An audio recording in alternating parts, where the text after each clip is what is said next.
Welcome back to the third episode in our Road to Draft Day Series 2024, and in this one, we're looking at one of the most important positions, the midfielders.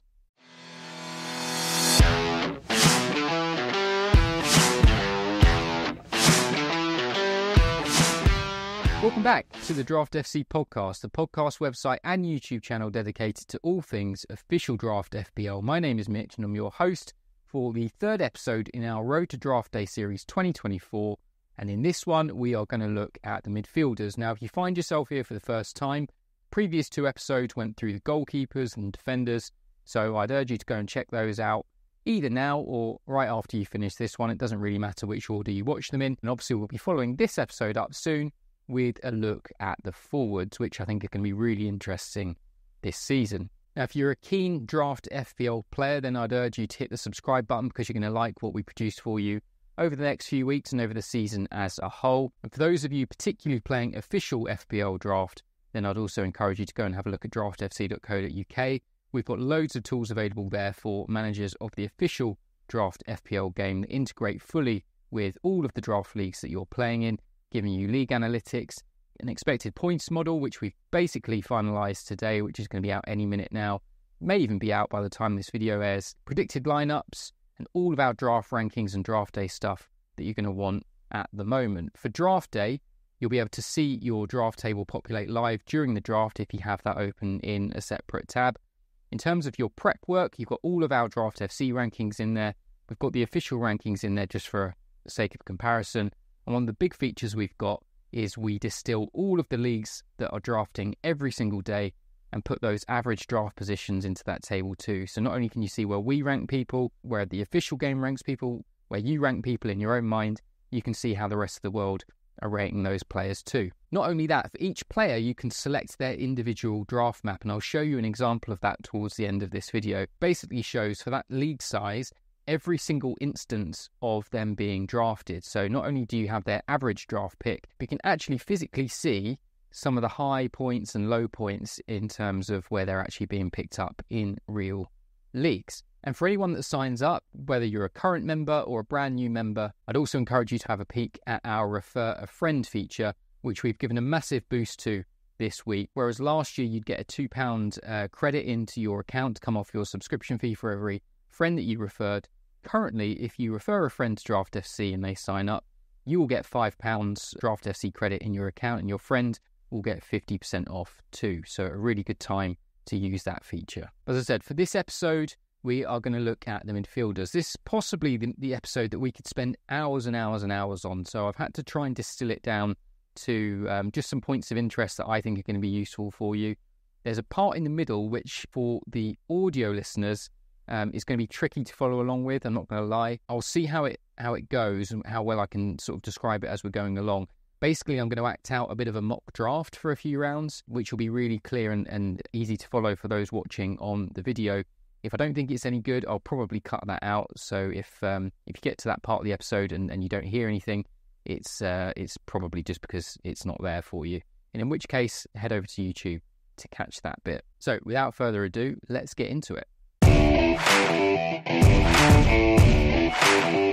So no surprises last season. Midfielders, as they usually are, were the kings last season. Midfielders made up 7 of the top 10 and made up 24 of the top 40 players overall in all of FPL. But there's really, I think, one place that we have to go to, and that is the breakout star of last season, of course, Cole Palmer. Played near enough the same minutes as Mo Salah and managed to score 22 to Salah's 18 and assisted 11 to Salah's 10. His expected goal involvement per 90 stood at 0.78 for the season, meaning he was expected to produce a goal or an assist in roughly every 4 out of every 5 games that he played in, which is phenomenal. Not to disparage Salah at all, his expected goal involvement per 90 stood at around 1 for the season, so he actually underperformed on that basis, and that was only a smidge lower than Erling Haaland. The main thing everybody points out with Palmer is the penalties. He scored 9 of them last year with a 100% success rate. Chelsea led the way in penalties earned last season. They got 12. He took the 9 in which he was on the pitch for. 3 others, I think, went to Enzo Fernandez and somebody else I can't remember off the top of my head. The year before, Chelsea only got 3 penalties for the whole season. So, penalties for teams are generally pretty hard to predict. But obviously, on the whole, more penalties go to the better teams as they have more of the ball and are more likely to be playing with that ball in the opposing penalty area. So, just to put that into context, last year Tottenham managed to receive just 2 penalties all season, which was just 1 more than Forest. The reason I point that out is because of, I guess, trying to work out how precarious the points are that Parma earned last year. If Spurs had got the same number of penalties as Chelsea, or if you'd switched them around, then Heung-min Son would have outscored Parma comfortably. Villa got 4 penalties last year. Douglas Luiz took all of them. And again, if Watkins had taken those and scored them, then he'd have comfortably come out as the highest scoring player in the games. And he's an interesting prospect, actually, with the departure of Douglas Luiz, but we'll come on to that in the next episode. In terms of our latest expected points model for the season, it's probably no surprise that it's coming out with Palmer high up there. He's in the top 4. I'll say where I have him towards the end of the episode when I go through some individual player picks, but, it's probably no major surprise to know that he's well up the charts. So I guess the biggest thing are, can he keep it up? Was it a one-season wonder? Can Chelsea carry on getting a few penalties for him to tuck away? And really, how high is he going to appear on your draft boards? As I say, if you want to have a look how he's being drafted globally at the moment, then head over to draftfc.co.uk, have a look in the draft rankings tab, and you'll be able to see every single instance in which Palmer has been drafted. And again, probably no major spoilers to say he's going very high at the moment. The other story I wanted to highlight from last year, I think, was the rise of the central midfielders. Now, conventional wisdom tells us that the centre mids are usually not particularly valuable in FPL. They're good for occasional returns. You might pick them up for a double game week, but generally not where we want to put our money on draft day. And this year felt very different. So the likes of Rice, Rodri, Gross, Bruno Guimaraes, Douglas Luiz were all inside the top 30 players in the game. Rice himself finished up with 165 points, Rodri 159 just behind. And what do these two guys have in common? Well, they play every week, and they play for teams that absolutely dominate and smash their opponents most weeks of the season. This means that when they're in a team that's winning 4 or 5-0, they're also chipping in, and they're likely to get in on the fun. Rice managed 7 goals and 9 assists last year. Rodri 8 goals and 10 assists, but he played fewer minutes. Phenomenal output, but given the possession that Arsenal and City tend to have, the average positions of these two players is probably closer to the kind of average position a number 10 might get in a different Premier League team. Such is the territory that they tend to have. This means we have to give them the draft credit that they deserve this year, and as it stands, both of them, Rice and Rodri, remain inside my overall top 40 players. Bruno Guimaraes isn't far behind. Douglas Luiz is obviously gone, and Gross seems to be on his way out at the moment, so not much more to comment on those guys. Bruno Guimaraes is an interesting one, and if you have him much higher in your draft ranks, then I'd understand why. His goal involvements in the last 3 seasons that he's been at Newcastle have gone from 0.52 goal involvements per 90, 0.3 goal involvements per 90, and then last season 0.44 goal involvements per 90. And say he got 7 goals, 9 assists last year, which is actually a very solid output from a player that I used to really just perceive as a deeper lying number 8, but the numbers don't lie. And I think if he can put up anywhere near that ballpark this season again, then he has to go high on our draft boards. So looking ahead to this season, I think overall we are pretty spoiled for midfielder options. And I think if you're drafting in an 8-team league, that means that only 40 midfielders will go off the board on draft day, which to me really doesn't leave a huge amount of room to mess up. So I think the floor is quite high, but obviously the ceiling for some of these players is also very high. So as I say, I don't think you're going to be able to massively screw up your 5 midfielders. There are definitely going to be some diamonds in the rough to pull out where you're probably taking people as your 4th or 5th mid who could end up being a real game breaker down the line.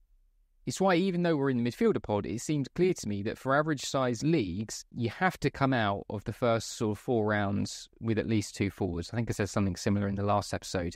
I think if you're entering round 5 with only one forward, that is, that likely means you went something along the lines in terms of who you picked. Midfielder, forward, midfielder, and possibly a defender in the opening 4 rounds.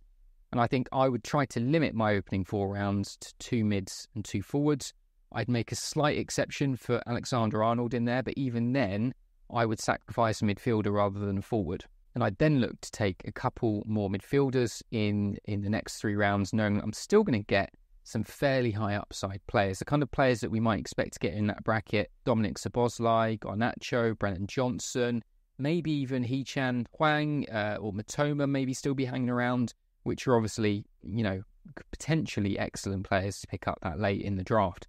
Now, at this point in my prep, as I said at the beginning, I thought it would be fun to play out a little pretend draft for an 8-team league, a hypothetical 8-team league. So for this, we're simply going to look at the positions drafted rather than naming individual players.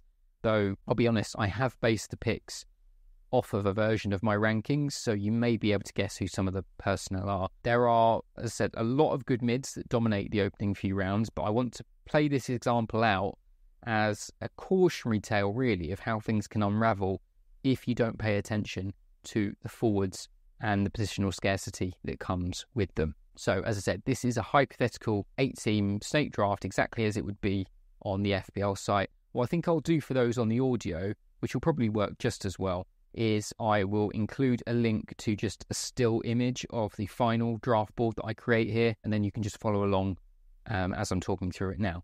So I'll quickly skip through what would be the first round here.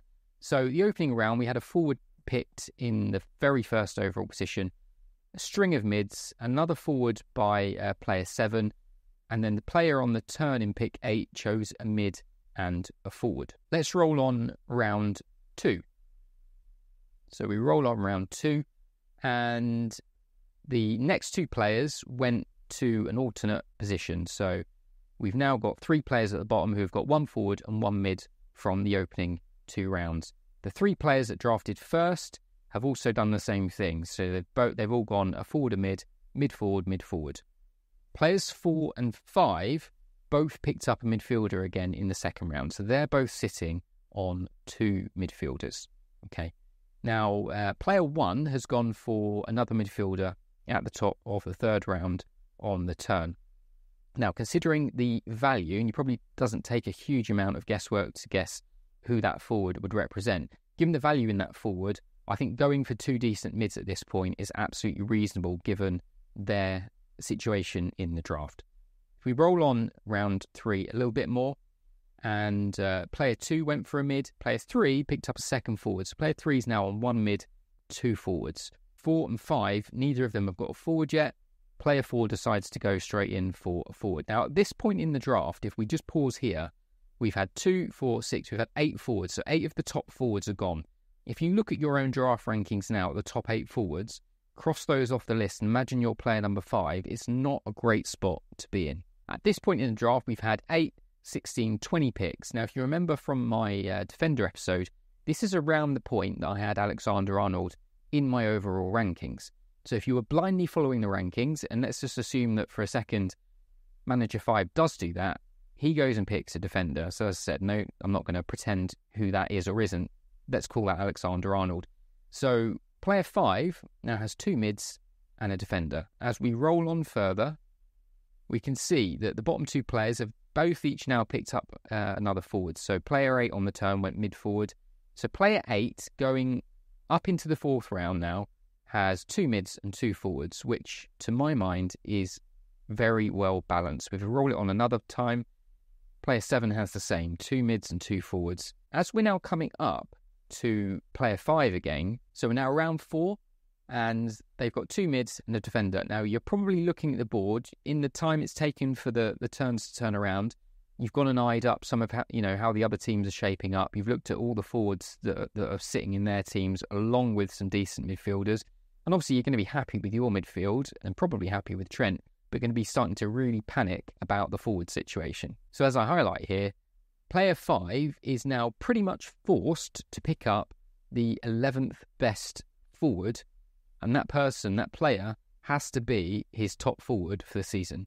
That's his forward number 1. So you can see, really, just by taking your eye off the ball, suddenly the forwards have fallen off a cliff, and your team going into round 5 looks really unbalanced, and you're chasing and you're scrambling around Now, this is as far as I'm taking this example. I'm not going to run through the whole thing because that would be tedious. But just by doing this, hopefully I've convinced you the importance of the forwards. And in a second, I'll kind of try and prove a point with how good the midfielders are around this point in the draft. Because that's always what you've got to bear in mind when it comes to positional scarcity. If you're weighing up two positions, in that second round, player 5 was weighing up the mid he chose versus a forward, you have to weigh up how good is the forward I could take now compared to the forward I might get in the next round, which for player 5 is basically 9 picks later versus the quality of the midfielder that you grabbed. So, as I said, instead of that, if they'd have chosen a forward in the third round over Trent Alexander-Arnold, let's say they looked at the situation and went, right, I've got two mids. Even though Trent Alexander-Arnold is my next pick, I don't think I can afford to pick a defender. He would be in the fourth round sitting on mid forward, and if he wanted another midfielder, could still be looking at the 16th or 17th best midfielder in the game, which if you were to look at your own rankings, is still a very decent midfielder. So in order to prove this point, I put this slide together, which again, I will share for the audio listeners, just as a visual representation of how good the midfielder board is. On here are 50 of what you could consider the top midfielders in FPL draft this season in a completely scattered order. So just look around and imagine you get any 5 of those. Honestly, assuming you get one one or two in the first couple of rounds, you're really not going to be that hard done by. You're really not. And as I said, 4th and 5th mids generally are waiver fodder during the season. You generally only keep 2 or 3 for the whole year. So, thinking that you could kit yourself out with 5 of these guys on draft day, I think just has to nudge you towards saving some of your later rounds for the midfielders and not overloading on them too early. So let's get into the meat of what you're here for. Let's go through a few players and their individual rankings and some of my thinking behind them. I'm going to go through 5 as I did with the defenders, starting with the main man who we mentioned at the top of the episode, Cole Palmer. Currently, I've got him in 4th, which, as I said, is kind of where a lot of the other numbers are pointing to, both the average global draft position and our expected points model puts him at 4th overall for the season. So, and I had him 4th before knowing those numbers, so it all kind of seems to be pointing that way. Top scorer last year, Chelsea talisman. So we're punting him to go over 250 points this season if he carries on as he did. And I don't think you can go too far wrong if he's your first rounder on draft day. Moving swiftly on to Draft FC favourite. If you follow us on X, if you don't, I encourage you to go over there at draft_FC. You'll know that this time last year we were really high on Anthony Gordon and pretty much sung his praises every time he touched the ball, got an assist, got a goal. Double-digit goals and assists last year, which is phenomenal, considering a lot of people were saying he was not worth the money that Newcastle paid for him. I've put Newcastle talisman with a question mark here because you could argue it's Isak. Not entirely sure he's quite talisman status yet, but he could well cement that this season. And in our expected points model, he is another top 20 player for the season. So I think if you're getting him somewhere in the second or third round, again, I don't think you're going too far wrong. Next is Christopher Nkunku, who there's been a lot of chat about Nkunku this summer, and for good reason, I think. One of the things I would say is, as a slight cautionary note, is that often with draft FPL, there is a huge amount of bleed over from the content from the normal FPL game. What we always have to bear in mind is that for the normal FPL game, all of the chat really is around pricing. And so this summer, the perception is that Nkunku could be a bit of a bargain. So there is a lot of chat about him.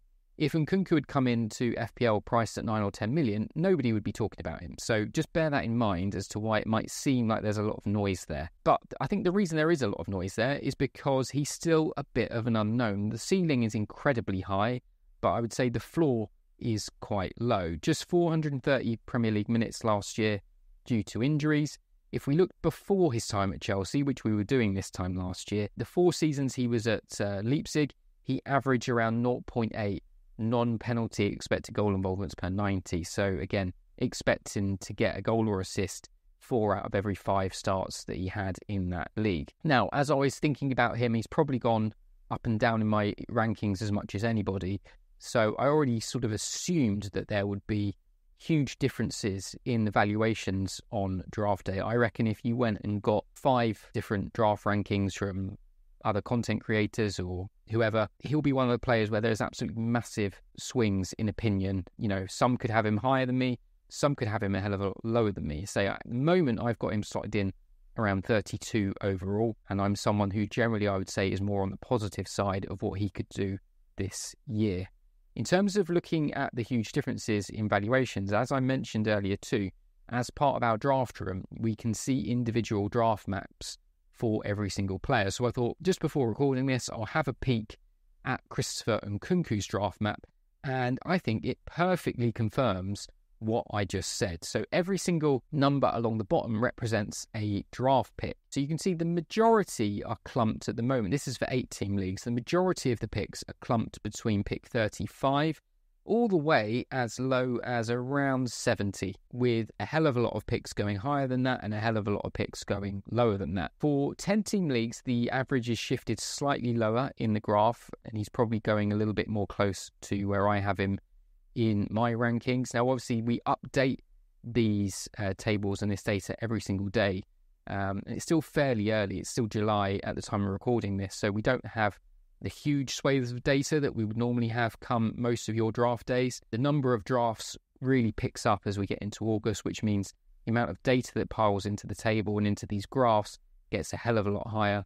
And so the accuracy of what we can assume the global feeling is gets much more accurate. But as I said, this is a very interesting early chart showing just how wide the opinion is on his value on draft day. Next player is another player I've got a good feeling about this summer, and it's Dominic Szoboszlai for Liverpool. Currently got him in at 51. There was a big fall-off last season in terms of his underlying expected stats compared to the previous seasons at Leipzig, which, it is not totally unforgivable for him. He's coming into what we all say is a bigger and better league, a very big club in Liverpool. But I'd say 3 goals and 4 assists was disappointing for him last year, and he had plenty of opportunity to do more.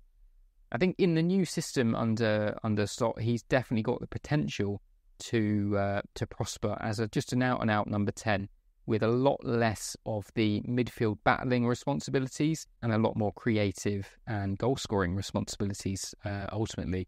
So he's one of the ones to look out for in the middle rounds on draft day. He's a player I'd be glad to have. And of course, when you're looking at rankings, whether they're our rankings or your own, once you get beyond round 6 or 7, you can start to really just look at your rankings as what some people would call tiers or brackets or whole sections. Just simply drafting the next man up no longer becomes really the best strategy, because by that point, you've got a developing squad and you need to adjust your picks based on who balances your squad nicely. If you've already got 1 or 2 Liverpool players, then you don't want to punt on Szoboszlai. If you haven't got any and you're looking for some coverage, he could be an excellent pickup in round 6 or 7. So he's someone that I'll have my eye on for sure, and I'm sure I will be tempted to draft him in a couple of leagues that I'm involved with. And the final pick to discuss here is Kevin Schade. Now, I had a look in the run-up to this, how you actually pronounce his name, and found a video of him saying it. So I'm quite happy now that it's Schade. I've called him Schade, Shade, all sorts, I think, over the last year or two. But Kevin Schade here, and he is in at 64 currently in my rankings. Obviously, last season was ruined by injury. Still managed to get a couple of goals and a couple of assists in just 300 minutes, which actually puts his numbers very high on a per 90 basis, but just not enough sample size. I'm fully expecting Tony to depart this summer. Their new centre-forward signing, Thiago, unfortunately picked up a knee injury in pre-season. So with both of those not being around, should give him plenty of opportunities to impress early on. And I think we should see him in the Brentford starting lineup, possibly as soon as game week 1. And I think the front 3 of Visser, Mbeumo and Schade could cause a lot of teams problems, actually. I'm still not massively high on Brentford as an overall unit. I think this, defensively they could be a lot stronger, but I think they're going to not struggle to score goals next year, and it's going to surprise people considering they'll have lost a 20-goal a season man in Tony. But yeah, he's definitely someone who could be sort of your 5th mid, calling him mid-5 steal here in various league sizes, because I think a lot of managers will simply not even have him on their radar. The only thing that's slightly annoying is that the early fixtures for Brentford aren't great. I believe they play Palace on the opening day, so you very much could play him and field him in that game. But they play a lot of the big teams in the opening 6 or 7 matches. So, if you did pick him up on draft day for game week 1, he could be someone that you end up wavering out as soon as game week 2. But yeah, I'm going to put him in the episode here more as just a timestamp, so that come the end of the season, if he's smashed it and sitting on 200 FPL points, I can somewhat tell you that I told you so. So that is it for this episode, covering a bit of the midfielder chat. I hope there was some useful stuff and interesting stuff in there for you. As I said at the top, if you haven't watched the goalkeeper and the defender episodes, then do go and watch those now. They follow a similar format to this one. The defender episode is probably one of my favourite ones that I've put together recently, because I look at a lot of stats to do with the Premier League as a whole in terms of goals scored and clean sheets, which I think will really make you think about how you value defenders and goalkeepers on draft day. So yeah, go and watch that if you haven't already. And of course, as I said right at the top, if this is of interest to you, if you are a draft FPL manager, then consider subscribing to the channel so you don't miss out on any future episodes as they drop. Give us a thumbs up if you liked it. For those listening on the audio, give us a follow or subscription on whichever podcast platform you're listening on.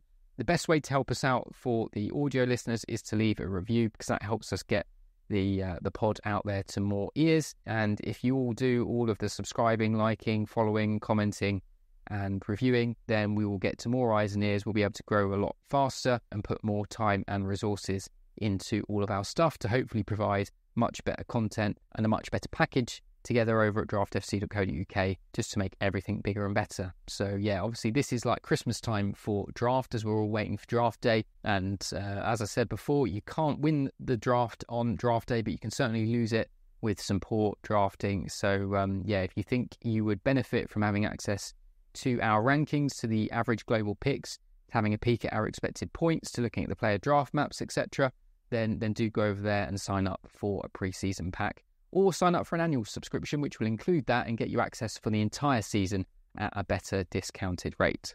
If you need to reach out to me, then give us a follow on X at draft_FC. I'm very responsive to the DMs. It's been nice to chat to a few new faces this week who have not spoken to before, getting into the nitty-gritty of drafts. It's been really good, and always nice to know that there are more nerds out there like ourselves who take draft way too seriously. Anyway, the next episode in the coming days will round off the positions with the forwards, probably coming out late on Thursday, so stay tuned to that. And until next time, enjoy the summer and stay sure.